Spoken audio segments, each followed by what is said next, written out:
Welcome to the Real News Network. I'm Jessica Devereaux in Baltimore. Under the Obama administration, more undocumented immigrants have been deported than under any other president.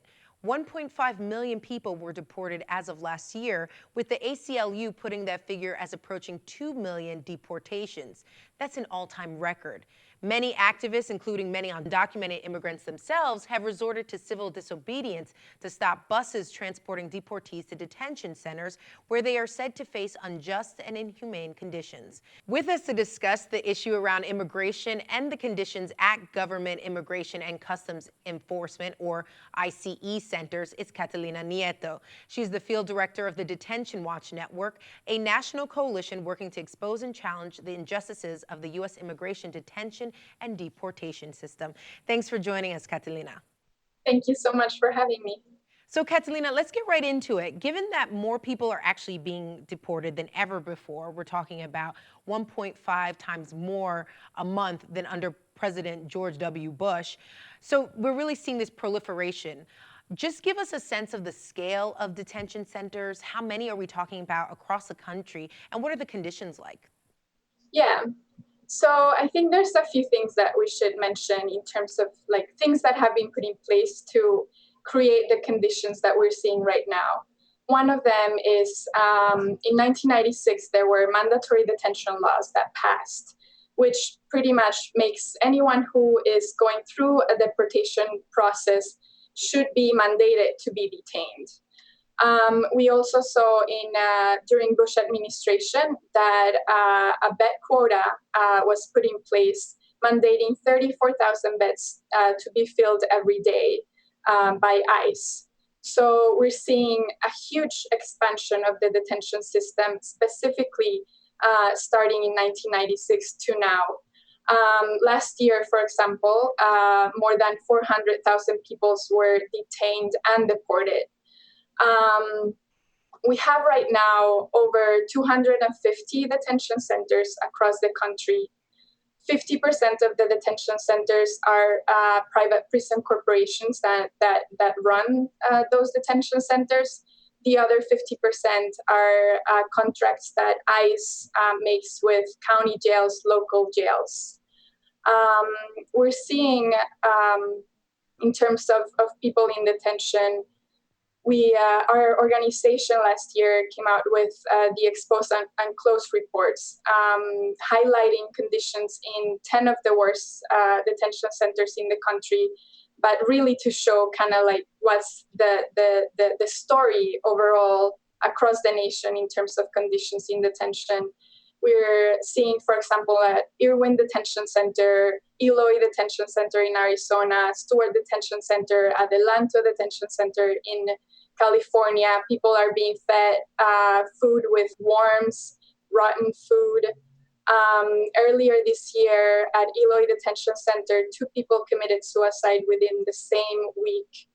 We're also hearing a lot of stories about people being put in solitary confinement as disciplinary reason, or people who are transgender, for example, and are put in solitary confinement supposedly for their protection. That's what they say.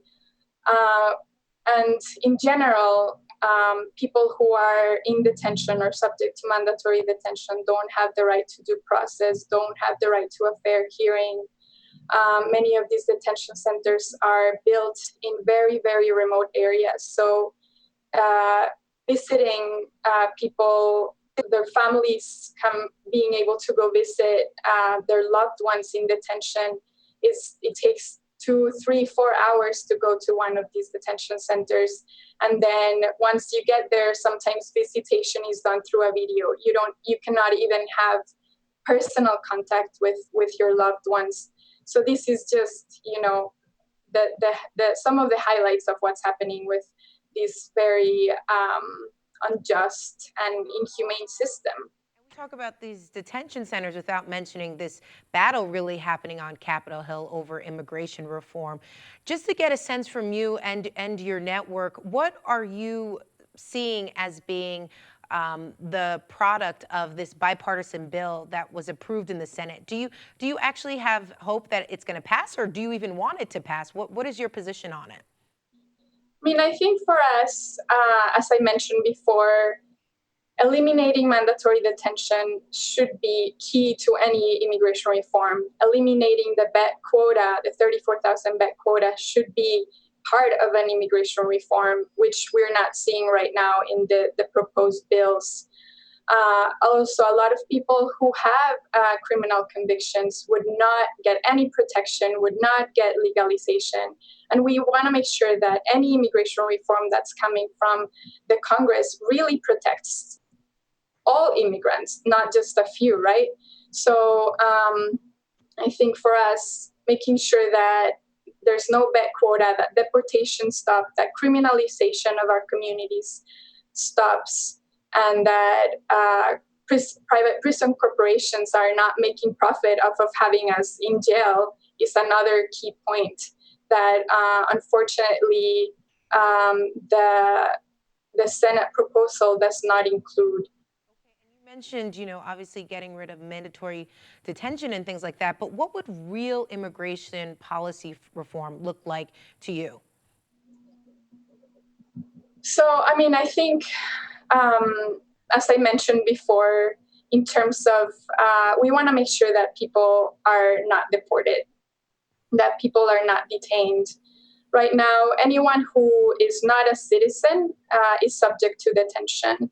So we're talking about asylum seekers, refugees, undocumented immigrants. They're being subject to detention. And as I mentioned before, we're talking about a system that's at its core inhumane. There's no dignity at all within this system. And we want to make sure that there's a dramatic decrease of detention in the country. So true immigration reform should include closing detention centers, should include changing the law so that not so many people are subject to mandatory detention, should include a complete stop of deportations. And just in general, people should be able to be treated with human rights. Anyone, no matter the situation, should have their basic human rights in this country. Catalina, I'm just going to push back a little bit and bring up the counter argument, because, of course, a nation has a right to decide who enters and their immigration policy. What would you sort of say to those who say that, deportations and the right of a nation to decide who gets to stay and who has to leave is within their right? What do you say to people who say that?